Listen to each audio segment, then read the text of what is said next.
Devant le palais du peuple, les personnes vivant avec handicap venues en grand nombre ont organisé un sit-in le lundi 7 octobre 2024 afin de rencontrer le président de l'Assemblée nationale pour lui faire part des problèmes liés à leurs droits sociaux auxquels ils font face au quotidien. Pendant plusieurs heures de la journée, ces manifestants ont pris d'assaut toutes les entrées du siège du Parlement, promettant d'y passer la nuit si et seulement si leurs revendications n'arrivaient pas dans les oreilles du professeur Vital Kamerhe. Ayant été informé de la situation, le speaker de la Chambre basse du Parlement a attendu la fin de la plénière qu'il présidait sur l'examen du projet de loi portant prorogation de l'état de siège en Ituri et au Nord Kivu, ainsi que sur la finalisation de la composition des commissions permanentes de l'Assemblée nationale pour recevoir dans son cabinet de travail une délégation de ces derniers. Reçu par le speaker de la Chambre basse du Parlement, parmi leurs revendications, la dite délégation a dénoncé la non-application de la loi portant protection, prise en charge et inclusion dans la société des personnes handicapées. Ils ont sollicité et obtenu l'implication de Vital Kamerhe pour que leurs revendications parviennent au chef de l'État, Félix Antoine Tshisekedi Tshilombo. Séance tenante, le président de la Chambre basse du Parlement a signé une correspondance adressée au président, reprenant toutes leurs revendications. Un motif de satisfaction pour ces personnes vivant avec handicap qui ont eu les mots justes afin d'exprimer au professeur Vital Kamerhe toute leur reconnaissance.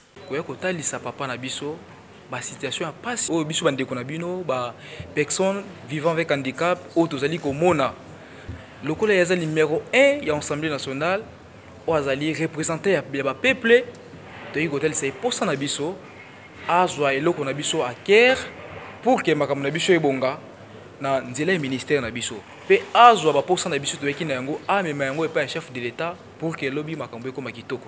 Mokonzi tanga yoki biso alobi boye akozwa ba doléance na biso nyonso akosalela yango pe akokomisa yango dès ce soir auprès du chef de l'État. En tout cas, toza fier na président Kamerhe azaka kamuto ya malobate mais tomoni atie mokolo to na ye na mukanda pona kolakisa biso ete assigné yango aza d'accord na biso pour que situation ya ba personne avec handicap ezala résolue. Avant de se dire au revoir à ses hôtes, en bon père de famille, le président Vital Kamerhe a pris soin de leur prodiguer quelques conseils. Il leur a encouragé de prendre toujours des initiatives courageuses et à vivre en équipe pour créer une dynamique collective, positive et inclusive. 2 points étaient inscrits à l'ordre du jour de la plénière du lundi 7 octobre 2024. Il s'agit de l'examen du projet de loi portant prorogation de l'état de siège dans l'Ituri et le Nord Kivu, ainsi que la finalisation de la composition des commissions permanentes. Concernant les projets de loi présentés par le ministre en charge de la formation professionnelle, le président de l'Assemblée nationale, le professeur Vital Kamerhe, a donné principalement la parole aux députés nationaux élus de ces 2 provinces qui sont tous revenus sur les bilans de cette mesure exceptionnelle dans leurs provinces respectives. Tous à l'unanimité ont évoqué les difficultés de bon fonctionnement telles qu'observées sur terrain, ce qui ne met pas fin à l'insécurité causée par les différents groupes armés dans cette partie du pays. Ces élus ont dénoncé notamment la recrudescence de l'insécurité et la prolifération des groupes armés à l'origine des tueries répétitives dans différentes localités, contrairement aux objectifs fixés à l'état de siège. Si vous allez dans toutes les villes du Nord Kivu, là où il y a les gouverneurs, et il y a les maires militaires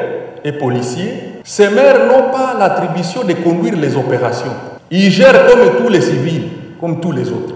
Et c'est ce qui fait que la guerre continue parce que c'est lui qui a le gouverneur, on l'a nommé par l'ordonnance, on l'attribue les opérations, l'état-major général retire les opérations dans ses attributions, alors il devient comme tout civil, tout citoyen, tout autre administratif.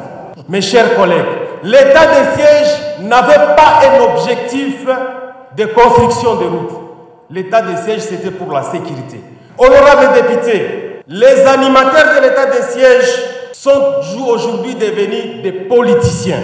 Les mêmes stratégies que nous, les politiques, nous montons, eux aussi les font. Des militaires qui ont des militants, des militaires qui ont créé des radios. Il y a une radio qui existe, des radios de propagande politique. Attentif aux interventions des élus du Nord Kivu et de l'Ituri qui se montrent plus concernés par les retombées de l'état de siège sur terrain, le président Vital Kamerhe lui-même, en tant qu'élu du Sud Kivu, a exprimé son chagrin face à la peine que vivent les compatriotes congolais de l'Est suite à la guerre imposée à la RDC par le Rwanda et l'Ouganda. Vital Kamerhe a par ailleurs, dans son rôle de speaker de la Chambre basse du Parlement, appelé les élus du peuple à voter pour cette prorogation sollicitée par le gouvernement avec la condition de passer à son évaluation globale par la plénière dans les prochains jours. L'objet principal de l'état de siège, c'était de mettre fin à l'insécurité dans toute la partie est de notre pays et que nos populations vivent en paix. On ne peut pas lever cette mesure maintenant. On doit d'abord l'évaluer parce que ça, ce serait épidermique de notre part. Nous allons donc aujourd'hui, après ces débats houlés, et considérer que tout ce que vous avez fait là, ce sont des amendements qu'on ne va pas mettre malheureusement dans la loi portant prorogation, mais ça va être dans les dossiers de l'actualisation des résolutions que vous aviez déjà faites auparavant, et que cette question n'est pas seulement la question du Nord, du Sud, Kivu et de l'Ituri, mais c'est une question d'importance nationale. Qui sont pour? Merci. Le projet de loi portant prorogation de l'état de siège est adopté et donc l'état de siège est prorogé pour 15 jours. Des recommandations concrètes seront adressées au président de la République, Félix Antoine Tshisekedi Tshilombo, en tant que magistrat suprême. Le professeur Vital Kamerhe a précisé qu'une commission d'enquête et évaluation sera mise sur pied par l'Assemblée nationale dans les tout prochains jours pour rédiger les termes de référence de la mission qui sera envoyée pour s'enquérir de la réalité sur terrain afin de permettre à la plénière de faire des résolutions concrètes qui vont sanctionner l'avenir de l'état de siège et de la situation sécuritaire dans l'est de la RDC. Concernant la composition des bureaux, des commissions permanentes et ses membres, le président de l'Assemblée nationale, le professeur Vital Kamerhe, a annoncé à la plénière que cette matière sera abordée à la prochaine plénière sur demande du groupe parlementaire UDPS Tshisekedi afin de lui permettre de finaliser avec sa proposition des noms. Il a par ailleurs précisé qu'après échange avec l'honorable Augustin Kabouya, président du groupe parlementaire UDPS Tshisekedi, il lui a été annoncé que ce groupe parlementaire est d'accord avec la proposition de la composition des bureaux des commissions permanentes. Et donc, quand vous allez choisir vos présidents des commissions, quand vous allez choisir les membres des bureaux de vos commissions, quand vous allez affecter les gens dans les différentes commissions techniques, tenez compte du profil. Il ne faut pas envoyer un architecte pour aller présider la PH.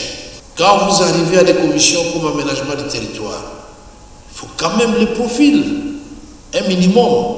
Parce que si le président lui-même ne comprend pas la matière, il va diriger la commission comment? UDPS prendrait PAJ, ECOFIN, Défense et Sécurité, Genre et Famille et Comité des sages. AB prenait la socio-culturelle, Relations extérieures, AFDCA, UNC Environnement et AAP Code Suivi Évaluation. Ensemble, droit de l'homme. MLC, Aménagement du territoire.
Amen.